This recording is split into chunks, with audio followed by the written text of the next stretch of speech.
Chers amis, bonjour. Nous sommes le jeudi 28 juillet 2022. Il est 7h, 7h30. Quelques news de l'Arménie, de l'Artsakh et de la diaspora arménienne.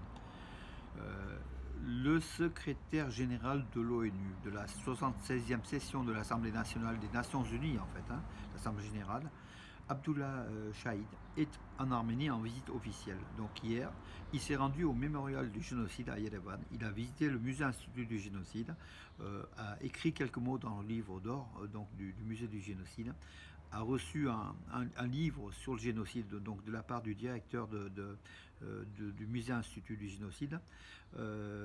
Voilà donc par Harutun Marutian, donc c'est le directeur du musée du génocide.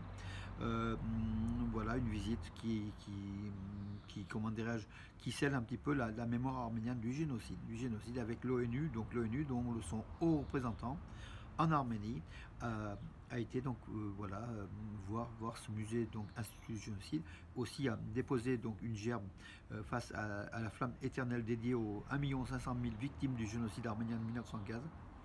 Ça veut aussi dire que l'ONU quelque part reconnaît le génocide arménien, pas quelque part, reconnaît tout à fait le génocide arménien, quoique malgré les pressions d'Ankara, malgré toutes les turqueries d'Erdogan et puis de la politique turque négationniste depuis 1923, depuis la fondation de la Turquie par Atatürk, voilà donc qui est une bonne chose, enfin c'est signe que le génocide arménien est aujourd'hui acté au niveau international.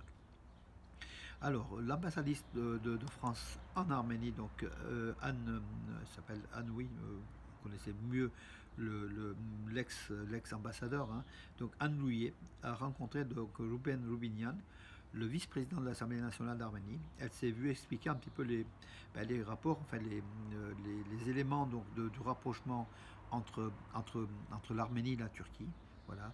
Et puis la situation dans la région. Donc elle a pris donc connaissance de l'avancée sur le terrain des négociations en première main par le vice-ministre de l'Assemblée nationale d'Arménie, Ruben Rubinian, qui est chargé de rencontrer ses homologues turcs pour la résolution, pour le rapprochement, le règlement donc, de la question diplomatique entre Ankara et Yerevan. Anthony Blinken, donc le secrétaire d'État américain, le ministre des Affaires étrangères en fait, des États-Unis, a appelé Aliyev, le dictateur Aliyev, à libérer tous les prisonniers de guerre arméniens détenus en Azerbaïdjan. Voilà une bonne chose. Les États-Unis montent au créneau et puis les États-Unis ont dit que le groupe de Minsk est toujours là et que, alors le mot est un peu de Washington, est un peu exclu la Russie. Donc il a dit que le groupe de Minsk continuera à s'occuper du dossier de l'Artsakh, mais que tout ça, il ferait avec quelque part ses amis en fait, de même sensibilité. C'est-à-dire que les Russes, donc c'est la France, donc la coprésidente avec la Russie. Bien sûr, la sensibilité américaine n'est pas avec la sensibilité russe. Cela veut dire que Blinken a exclu pour l'heure du groupe de Minsk, donc exclu la Russie. Or, le groupe de Minsk a été formé sur 3 coprésidents, comme vous le savez, donc les États-Unis, la France et la Russie. Ce sont des 3 coprésidences, voilà, et ça marchait plutôt bien, mais sans résultat tangible sur le terrain. Voilà, Washington veut un petit peu donc régler ce problème-là avec la France en excluant la Russie. Noubar Afeyan est l'un des orateurs principaux du Forum mondial de l'innovation qui se tiendra à Erevan le 5 et 6 octobre. Voilà donc un personnage moderne dans les vaccins, un personnage très très connu, donc Noubar Afeyan, milliardaire, qui s'occupe aussi du sort de l'Arménie, qui veut développer donc les technologies, tous les éléments de la force donc la force technologique en Arménie, les sciences. C'est une bonne chose voilà, pour l'Arménie. Bravo à Noubar Afeyan qu'on salue. Chaque Arménien a un rôle à jouer, lui le joue aussi pleinement. Donc en justice, donc, une demande a été soumise au tribunal, au tribunal à Yerevan pour la saisie des biens immobiliers du général Manuel Krikorian, comme vous savez, était volé l'État, l'armée et tout. Donc 28 biens immobiliers doivent être saisis, donc 12 voitures et des fonds, des maisons, tout plein de choses, évalués grosso modo à peu près à 4 millions à 5 millions de dollars. Tout ça, ça devrait rentrer dans les caisses publiques de l'État. Il suffit encore de 2-3 mesures pour que cela soit effectif. Voilà. Et que les ayants droit de Manuel Kilikoyan cèdent toute cette partie où l'homme s'est enrichi, le général s'est enrichi sur le dos des Arméniens. Voilà, on a bien vu de quel détournement il avait opéré. Donc voilà. Arménie, donc en économie, donc au premier semestre 2022, parmi les 1000 premières sociétés qui ont payé le plus d'impôts à l'État arménien, bien sûr, on trouve en tête l'usine de cuivre et de molybdène de Zangezur, avec 104 milliards de dirhams. Alors c'est des milliards, hein, le drame vaut au moins à peu près 1 euro, c'est 400 drams. Hein.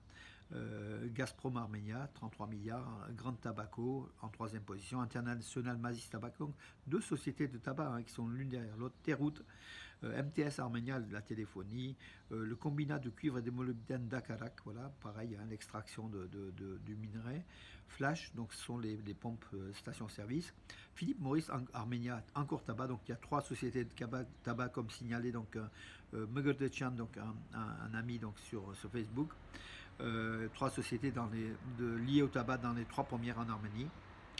Et en 10e position, l'Institut de métallurgie de montagne avec 7,2 milliards. Voilà donc le top 10 des 1000 meilleurs payeurs d'impôts en Arménie. On le voit, donc le combinat de cuivre et de molybdène de Zangezur, donc c'est Kapan, hein, c'est la première donc en Arménie qui paye des impôts.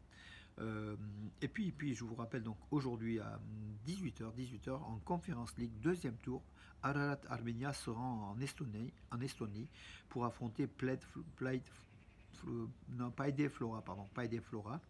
Le match aller à Yerevan s'était terminé par 0-0 et puis là il y a des chances égales en fait. Hein. Si Ararat Armenia se qualifie pour le troisième tour de cette Ligue Conference League, ça serait une très très bonne chose. Troisième tour ou carrément en phase de poule, hein. Il rentre en phase de poule je crois, en fait il n'y a pas le troisième tour à mon avis. Hein. Tandis que Punic Yerevan est en troisième tour des qualifications de la Ligue des Champions, la Ligue des Champions, puisque le champion d'Arménie a battu 4-1 le champion du Luxembourg, au Luxembourg, sur le score de 4-1, et s'est qualifié pour le troisième tour. Donc pour vous dire, je ne l'ai pas dit hier, c'est une première, c'est la première fois qu'une équipe arménienne d'Arménie se qualifie pour le troisième tour de la Ligue des Champions. La Ligue des Champions, après ce sont les phases de poule. Donc Punic peut tomber sur... Punic va affronter l'Étoile Rouge de Belgrade en cas de victoire. Ce sera donc début août, hein, le 3 août ou le 4 août, le premier match. C'est le match aller-retour. En cas de victoire, donc c'est vrai que Punic n'est pas favori hein, du match contre l'Étoile Rouge de Belgrade, bien que les Serbes soient actuellement prenables. Hein, voilà. Après, donc ce sera en phase de poule. Il y aura des clubs français, hein, voilà, on verra. On aimerait bien qu'un club arménien joue contre un club français. Voilà mes amis, écoutez, donc j'en ai terminé pour aujourd'hui. En tout cas, je vous souhaite un radieux soleil, de la température, de la chaleur, une bonne journée. Vive le peuple d'Arménie, de l'Artsakh, qui lutte tous les jours pour sa survie. Et nous sommes derrière, on pense toujours à ce peuple arménien de l'Artsakh. On pense aussi au peuple d'Arménie, surtout aux villages frontaliers qui luttent tous les jours pour vivre, pour survivre face à la peur, à l'adversité. Et puis ce monde turco-azéri qui essaye d'imposer sa loi sur les Arméniens. Et les Arméniens sont debout, toujours, à dire non et à vivre en tant que nation, tout simplement. À demain, mes amis. Bonne journée.